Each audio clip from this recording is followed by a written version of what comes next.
ꯅꯤꯅꯤꯗꯒꯤ ꯍꯨꯝꯅꯤ ꯑꯗꯨꯝ ꯆꯠꯈꯤ ꯃꯊꯪ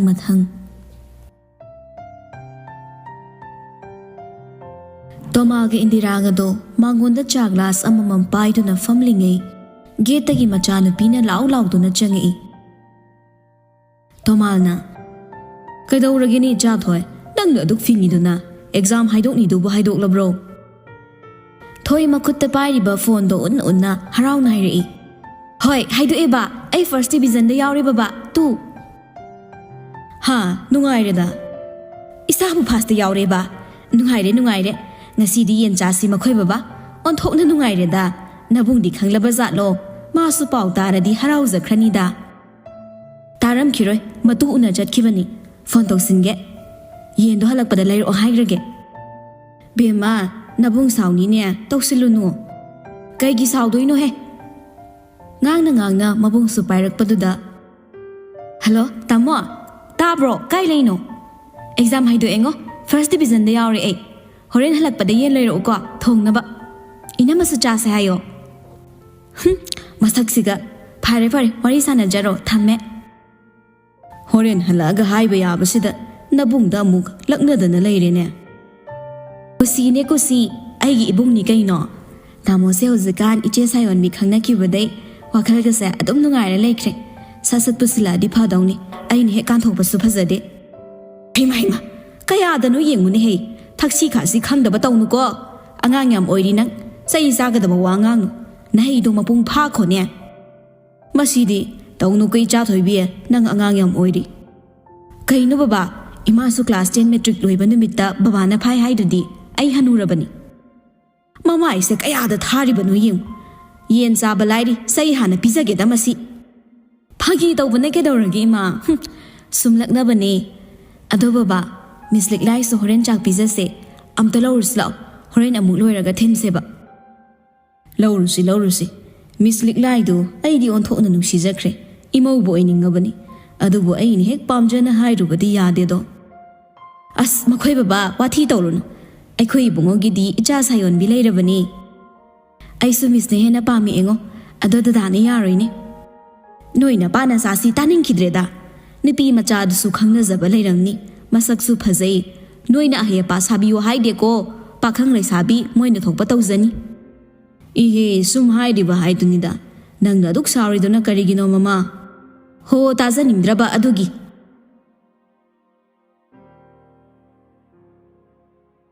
ꯃꯤꯍꯦꯟꯕ ꯀꯥꯗ ꯆꯥꯏꯔꯤꯕꯁꯤꯡꯗꯣ ꯂꯣꯏꯁꯤꯟꯗꯨꯅ ꯂꯩꯔꯤꯉꯩ ꯃꯃꯥ ꯏꯕꯦꯝꯃ ꯄꯤꯌꯥꯏꯅꯨ ꯆꯪꯉꯛꯂꯤ꯫ "ꯑꯣꯟꯊꯣꯛꯅ ꯃꯔꯝ ꯃꯣꯛꯈ꯭ꯔꯦꯗ ꯏꯆꯥꯗꯤ." "ꯁꯨꯝ ꯆꯥꯏꯔꯦꯅ ꯂꯣꯏꯁꯤꯟꯕꯅꯤꯗ ꯏꯃꯥ. ꯑꯩꯅ ꯅꯠꯇ꯭ꯔꯗꯤ ꯏꯃꯥꯅ ꯑꯗꯨꯝ ꯂꯣꯏꯁꯤꯜꯂꯅꯤ. ꯑꯩꯅ ꯇꯟꯗ꯭ꯔꯤꯀꯥꯟꯁꯤꯗ ꯁꯠ ꯂꯣꯏꯁꯤꯟꯕꯅꯤꯗ." "ꯍꯣꯏꯗ, ꯏꯃꯥ ꯏꯆꯥꯅ ꯇꯧꯗ꯭ꯔꯕꯗꯤ ꯃꯤ ꯂꯩꯇꯦꯗꯣ. ꯅꯄꯥꯕꯨꯅ ꯂꯣꯏꯁꯤꯟ ꯌꯥꯕ꯭ꯔꯗꯣ? ꯅꯪꯒꯤ ꯑꯦꯛꯖꯥꯝꯗꯨꯗꯤ ꯀꯔꯝ ꯀꯥꯟꯗ ꯍꯥꯏꯗꯣꯛꯇꯧꯔꯤꯕ?"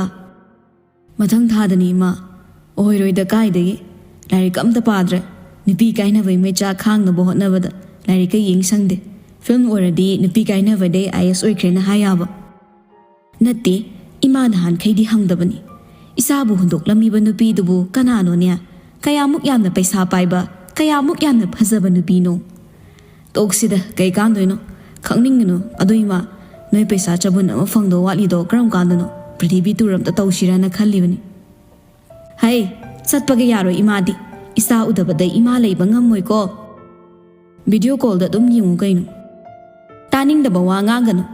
ꯏꯆꯥꯅ ꯍꯟꯗꯛ ꯃꯇꯝ ꯈꯔꯁꯤꯗ ꯍꯣꯡꯂꯛꯂꯤꯕ ꯃꯇꯧꯁꯤ ꯏꯃꯥ ꯈꯪꯗꯕ ꯅꯠꯇꯦ. ꯍꯣꯡꯖꯔꯕꯁꯨ ꯐꯩ, ꯑꯐꯕ ꯃꯥꯏꯀꯩꯗꯅꯤ ꯏꯃꯥꯅ ꯌꯥꯏ. ꯇꯧꯕꯗꯕꯨ ꯍꯦꯛ ꯇꯨꯃꯤꯟ ꯂꯩꯔꯝꯕꯗꯨꯗꯤ ꯏꯃꯥ ꯅꯨꯡꯉꯥꯏꯇꯦ."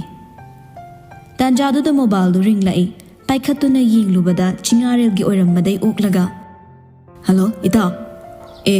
ꯍꯣꯏ, ꯂꯥꯛꯀꯦ. ꯊꯝꯃꯣ." "ꯀꯅꯥꯅꯣ, ꯆꯤꯡꯉꯥꯔꯦꯜꯂꯥ?" "ꯃꯥꯅꯤ ꯏꯃꯥ. ꯊꯣꯏꯗꯨ ꯐꯥꯔꯁ ꯗꯤꯕꯤꯖꯟꯗ ꯌꯥꯎꯔꯦ, ꯍꯣꯔꯦꯟ ꯃꯣꯏꯗ ꯆꯥꯛ ꯆꯥꯁꯤꯅ ꯍꯥꯏꯔꯛꯏꯕ." "ꯑꯣꯍꯣ, ꯐꯔꯦ, ꯄꯥꯁ ꯇꯧꯖꯔꯗꯤ. ꯏꯃꯥꯁꯨ ꯏꯃꯨꯡꯒꯤ ꯑꯋꯥꯠ ꯑꯄꯥ ꯌꯦꯡꯁꯤꯜꯂꯨꯒꯦ. ꯄꯨꯛꯅꯤꯡ ꯁꯣꯟꯊꯒꯅꯨꯀꯣ ꯏꯕꯨꯡꯉꯣ." "ꯍꯣꯏ ꯏꯃꯥ." ꯃꯤꯍꯦꯟꯕ ꯐꯃꯨꯡꯗ ꯐꯝꯊꯔꯒ ꯃꯆꯤꯟꯗ ꯁꯣꯜꯂꯤ꯫ "ꯑꯣꯟꯊꯣꯛꯅ ꯇꯟꯗꯧꯔꯤꯗ ꯑꯩꯗꯤ. ꯁꯥꯌꯣꯟꯕꯤ ꯃꯣꯏꯅꯤ ꯐꯖꯅ ꯅꯛꯁꯤꯟꯅꯔꯦ ꯍꯥꯏꯕꯁꯦ ꯈꯪꯅ ꯑꯩꯅ ꯁꯥꯌꯣꯟꯕꯤꯕꯨ ꯑꯗꯨꯝ ꯅꯤꯡꯁꯤꯡꯂꯤꯕꯁꯤꯅ ꯀꯩꯒꯤ?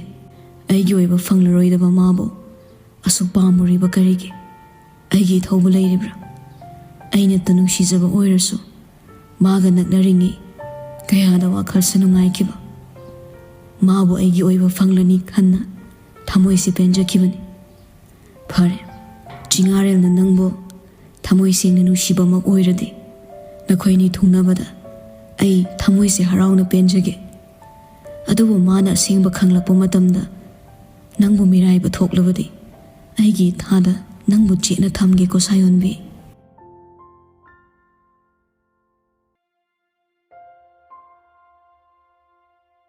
ahong banaiba taibang palasida miyoi bai khoisu matamgi matung inna adumang hongakli mityeng na mayek sing na uduna lakli ichik chikna leiramba mahusagi kutsem yaudraba mafam kaya achauba phurada lan leiting khiba ihang hanglamba lambi sing hawa gari na masing thingamdana chatlakpa ahongba sing asigi mathakta minna uge phangdraba nungsiba bu tambiriba thamoi ma so arepa leite punsi leipul sem khra nungsiba phau kaina duna anauba nungsiba na mahut sinaragli mangre nungsiba gi aseng mamasak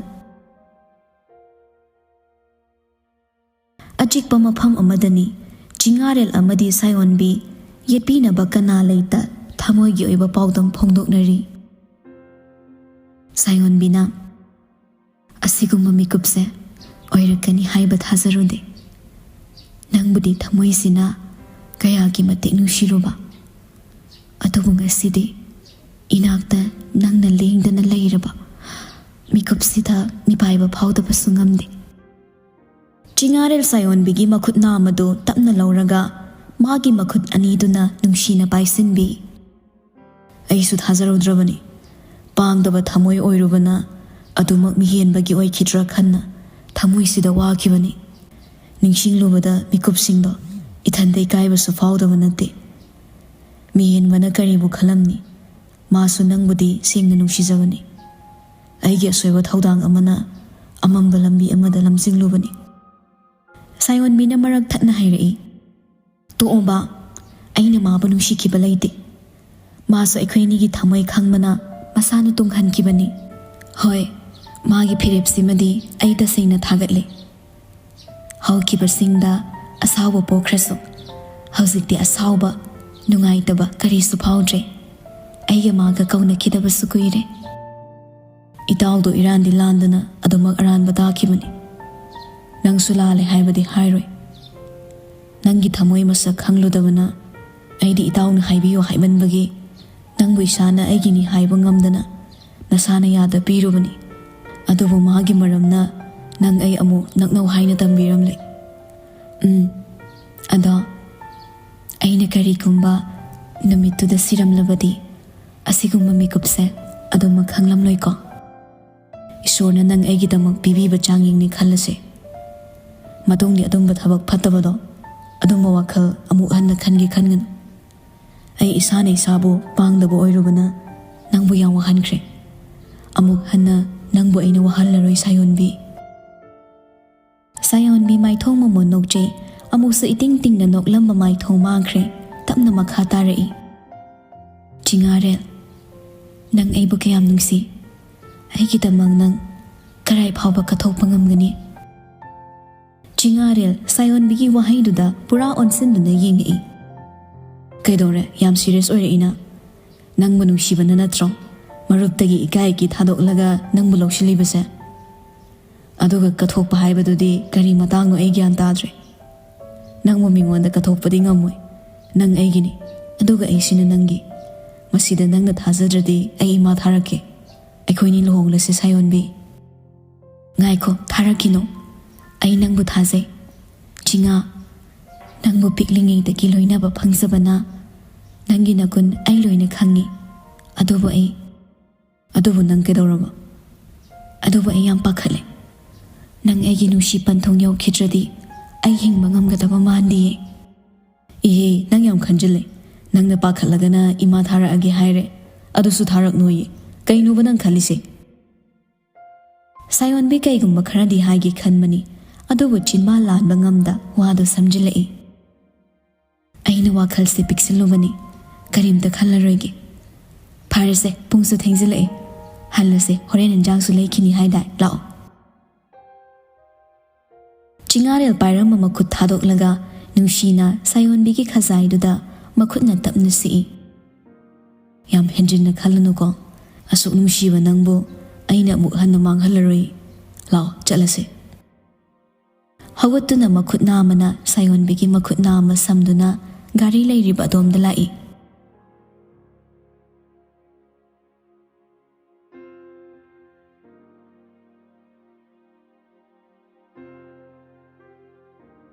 ꯁꯥꯌꯣꯟꯕꯤꯒꯤ ꯌꯨꯝꯗꯅꯤ ꯃꯃꯥ ꯏꯕꯦꯝꯃ ꯏꯕꯦꯂꯩꯗꯣ ꯃꯆꯥꯒꯤ ꯍꯣꯡꯉꯛꯂꯤꯕ ꯃꯑꯣꯡ ꯃꯇꯧ ꯈꯪꯕꯅ ꯐꯠꯇ ꯅꯨꯡꯗ ꯊꯣꯛꯀꯗ꯭ꯔꯥ ꯍꯥꯏꯅ ꯄꯥꯈꯠꯆꯅ ꯃꯆꯥ ꯑꯇꯣꯟꯕꯤꯒ ꯋꯥꯔꯤ ꯁꯥꯔꯤ ꯂꯦꯝꯕꯤ ꯅꯆꯦꯁꯤ ꯃꯁꯥ ꯐꯒꯠꯂꯛꯄꯗ ꯉꯥꯏꯔꯤ ꯍꯥꯟꯅ ꯑꯃꯨꯛꯇ ꯎꯗ꯭ꯔꯤꯕ ꯃꯥꯏꯊꯣꯡ ꯑꯃ ꯏꯃꯥꯅ ꯎꯕ ꯐꯪꯏ ꯅꯠꯇꯦ ꯃꯥꯒꯤꯁꯤꯕꯨ ꯅꯨꯄꯥꯒ ꯑꯃꯨꯛ ꯀꯣꯏꯔꯕ꯭ꯔꯣ ꯗꯥ ꯆꯤꯡꯉꯥꯔꯦꯜꯗꯣ ꯈꯪꯅꯔꯕꯅꯤ ꯏꯃꯥ ꯃꯁꯤꯕꯨ ꯀꯔꯝ ꯊꯣꯛꯂꯒꯗꯕꯅꯣ ꯏꯃꯥꯗꯤ ꯇꯁꯦꯡꯅ ꯄꯥꯈꯠꯂꯤꯀꯣ ꯅꯣꯏꯁꯦ ꯃꯐꯝ ꯆꯥꯅ ꯑꯩꯈꯣꯏꯕꯨ ꯅꯨꯡꯁꯤꯕꯤꯕ ꯑꯩꯈꯣꯏꯕꯨ ꯈꯪꯕꯤꯕ ꯃꯤꯗ ꯂꯩꯍꯟꯅꯤꯡꯉꯤꯗꯣ ꯆꯤꯡꯉꯥꯔꯦꯜꯗꯨ ꯏꯃꯥ ꯈꯪꯏ ꯑꯐꯕ ꯅꯤꯄꯥ ꯃꯆꯥꯅꯤ ꯅꯪꯅꯁꯨ ꯅꯆꯦꯗ ꯍꯥꯏꯌꯨ ꯉꯜꯂꯤꯉꯩ ꯑꯁꯦꯡꯕꯗꯨꯗꯤ ꯍꯥꯏꯌꯨ ꯍꯥꯏꯗꯅ ꯏꯆꯥꯅ ꯊꯃꯣꯏ ꯀꯥꯏꯔꯒ ꯑꯃꯨꯛ ꯍꯟꯅ ꯐꯠꯇ ꯅꯨꯡꯗ ꯊꯣꯛꯂꯕꯗꯤ ꯀꯝꯗꯧꯅꯤ ꯈꯜꯂꯨꯕꯗ ꯃꯤꯄꯥꯏꯗꯕ ꯉꯝꯗꯦ ꯌꯥꯝ ꯍꯦꯟꯖꯤꯟꯅ ꯈꯜꯂꯨꯅꯨ ꯏꯃꯥ ꯃꯇꯝꯁꯦ ꯌꯥꯝ ꯆꯥꯎꯈꯠꯂꯕꯅꯤ ꯗꯥ ꯆꯤꯡꯉꯥꯔꯦꯜꯗꯣ ꯂꯥꯏꯔꯤꯛ ꯂꯥꯏꯁꯨ ꯍꯩꯕ ꯒ꯭ꯌꯥꯟ ꯇꯥꯕ ꯃꯤꯅꯤ ꯃꯥꯅ ꯏꯆꯦꯒꯤ ꯊꯃꯣꯏ ꯀꯩꯁꯨ ꯊꯨꯒꯥꯏꯔꯣꯏ ꯈꯪꯉꯤ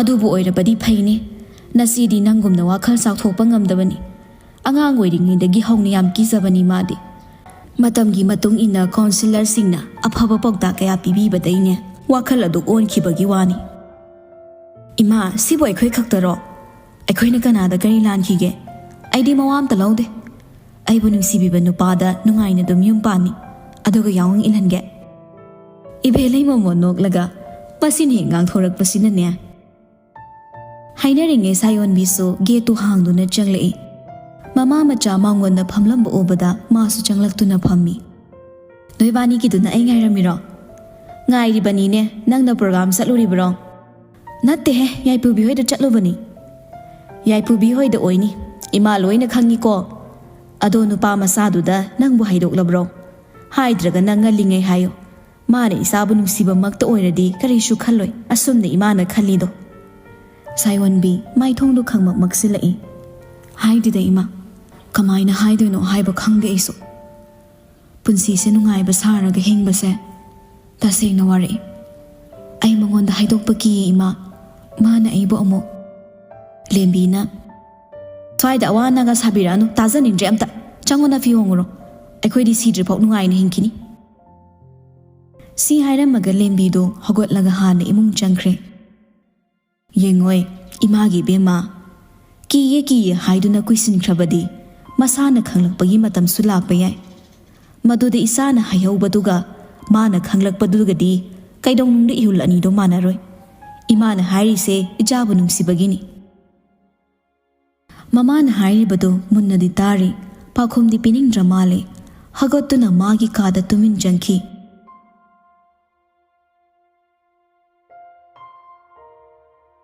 ꯅꯨꯃꯤꯗꯥꯡꯒꯤ ꯃꯇꯝꯅꯤ ꯂꯤꯛꯂꯥꯏꯒ ꯊꯣꯏꯒꯗꯣ ꯍꯦꯟꯖꯥꯡ ꯁꯦꯝꯗꯨꯅ ꯂꯩꯔꯤꯉꯩ ꯆꯤꯡꯉꯥꯔꯦꯜ ꯑꯃꯗꯤ ꯃꯤꯍꯦꯟꯕ ꯈꯥꯎ ꯑꯃ ꯄꯥꯏꯗꯨꯅ ꯆꯪꯉꯛꯏ ꯆꯤꯡꯉꯥꯔꯦꯜꯅ ꯃꯤꯁ ꯂꯤꯛꯂꯥꯏꯁꯨ ꯌꯧꯔꯛꯑꯃꯦꯅ ꯂꯤꯛꯂꯥꯏꯅ ꯕꯕꯥꯒ ꯊꯣꯏꯒꯅ ꯂꯧꯕ ꯂꯥꯛꯑꯦ ꯗꯥ ꯆꯤꯡꯉꯥꯔꯦꯜ ꯑꯣ ꯐꯔꯦ ꯐꯔꯦ ꯍꯦꯟꯖꯥꯡꯁꯦ ꯑꯩꯈꯣꯏ ꯏꯇꯥꯎ ꯃꯤꯍꯦꯟꯕꯅ ꯊꯣꯡꯍꯟꯕ ꯇꯥꯔꯦ ꯃꯥꯅ ꯊꯣꯡꯕꯅ ꯈꯔ ꯍꯥꯎꯅꯤ ꯃꯤꯍꯦꯟꯗꯤ ꯂꯤꯛꯂꯥꯏꯒ ꯑꯃꯨꯛꯇ ꯎꯗ꯭ꯔꯤꯕꯅꯤ ꯑꯗꯨꯒꯤꯁꯨ ꯃꯊꯛꯇ ꯂꯩꯁꯥꯕꯤ ꯅꯨꯄꯤ ꯃꯆꯥ ꯑꯣꯏꯕꯅꯤꯅ ꯏꯀꯥꯏꯒꯨꯝ ꯂꯥꯛꯀꯨꯝ ꯇꯞꯅ ꯈꯨꯝꯃꯛꯏ ꯍꯦꯟꯖꯥꯡ ꯊꯣꯡꯕꯕꯨ ꯀꯥꯎꯔꯦꯗ ꯑꯁꯤ ꯑꯅꯥ ꯂꯣꯏꯅꯔꯒ ꯂꯩꯕꯅꯤꯅ ꯇꯣꯃꯥꯜꯅ ꯏꯄꯥ ꯊꯣꯡꯒꯦꯁꯦ ꯍꯦꯟꯖꯥꯡ ꯊꯣꯡꯕꯩꯕꯨ ꯀꯔꯤꯅꯣ ꯅꯣꯏ ꯄꯣꯊꯥꯔꯒ ꯂꯩꯌꯨ ꯃꯤꯍꯦꯟꯅ ꯑꯗꯨꯅ ꯐꯔꯅꯤ ꯕꯕꯥ ꯏꯇꯥꯎ ꯀꯥꯗ ꯑꯣꯏꯅ ꯂꯩꯔꯨꯔꯁꯦ ꯆꯤꯡꯉꯥꯔꯦꯜꯅ ꯂꯤꯛꯂꯥꯏ ꯐꯝꯃꯝꯃꯨꯀꯣ ꯆꯪꯉꯨꯈꯤꯒꯦ ꯑꯩ ꯍꯣꯏ ꯗꯗꯥ ꯑꯅꯤꯗꯣ ꯀꯥꯗ ꯆꯪꯃꯤꯟꯅꯔꯛꯏ ꯃꯤꯍꯦꯟꯗꯤ ꯐꯃꯨꯡꯗ ꯍꯤꯞꯈ꯭ꯔꯦ ꯆꯤꯡꯉꯥꯔꯦꯜꯅ ꯃꯆꯤꯗ ꯐꯝꯃꯤ ꯃꯤꯍꯦꯟꯕꯅ ꯑꯁꯤꯅ ꯀꯅꯥꯅꯣ ꯗꯥ ꯆꯤꯡꯉꯥꯔꯦꯜ ꯀꯥꯏꯅ ꯃꯁꯛꯄꯨ ꯅꯣꯞꯇꯦꯅꯦ ꯑꯁ ꯊꯥꯏꯅ MUꯗ ꯑꯩꯈꯣꯏ ꯖꯨꯅꯤꯌꯔ ꯑꯣꯏꯔꯛꯄꯅꯤ ꯊꯣꯏꯒꯤ ꯃꯔꯛ ꯑꯃ ꯍꯣꯝ ꯇ꯭ꯌꯨꯇꯔ ꯑꯣꯏꯔꯝꯕ ꯑꯁꯤ ꯑꯣꯏꯅ ꯌꯦꯡꯉꯒꯦꯔꯣ ꯅꯪ ꯃꯤꯍꯦꯟꯕ ꯇꯁꯦꯡꯅ ꯃꯥ ꯍꯥꯟꯅꯒꯤ ꯃꯇꯧꯒꯨꯝꯅ Chingarel buloinabadi khitang nungaiba watlabani uthokpadi taude magi matawbu nungsidabsu natte adubu sakudaba pal amana khasinbagum tawri itan tanna khumai yare nupi gi wafam se ayazare ko wai sakna leijarage kaino nupi thiraroi hairo laina mai pijarani aina di thijaroi khijare Chingarel do mihen bada yingi mihen so pisum suklaga leirami ani do among hak tumin tumi leine mihen bana kaidore tumi leirade bondo ikari ni kaino kanada ikari banangde nangonda yare ikai birano amuk piklingai dagi ai pamjarakpani hairaktoira ai nang pamde ko hei ma chandan fazana hale nang ha yam ikai thigan maduda chingnarakpa ai bu makhada kumhawna fadoira toisibo yam ware bo anjang thongba yaurogero ai ngaktai foge isa se chokthai ngasidi tanjadu da magi mobile du ko lai Chingarel su phone do makhutna pairaga munna yengi mani sayon bigini sat ek pai khat pangam dalai mihin bana kanano kok pai khaludana Chingarel marai du takhat tat poi kai boy tatli sayon bigini phone do khingna tatkre sayon bi oira kadoroge chatlo wari sauro Chingarel hatu hogotlaga call do tongna mapan thokre Chingarel na hello sayon bi tai kaino call pairaktride henjang thongiba baba na thongida mathakta mi hen galerambani hausipudi mapan thore ma lera call paiba kedogeba aduni hena mina lana khankini sum nungai ta tawani ado nangdi chaka charabo chadreda akhoi nauna thongi horen chak to call toro ko mi hen sulai bani na phasana leiminaro hoi horen ma chak khra tora age thame ko Chingarel do ka da amu changi mi hen na wari loirabo yam thuina ozipu wari sana laiba matam sunatana ai leibero haise as ita nangko phangi sum tawnida ado liklai haido kai deino wangkhai deini mi yam chambane ai horen intro toge khange su khangno arang phama mu saragera ibo nangi lohong na mit ai nupi chenge nang hana mu tong kuiraroi dudi hai ki wadi ngak nasiko hoini enjang do kai fibam yorgi yengusira hais ni pasi basanta lakwa malida nang khaning makhalo chaisen paijarage si haidu na mana mang tharaga kumkhre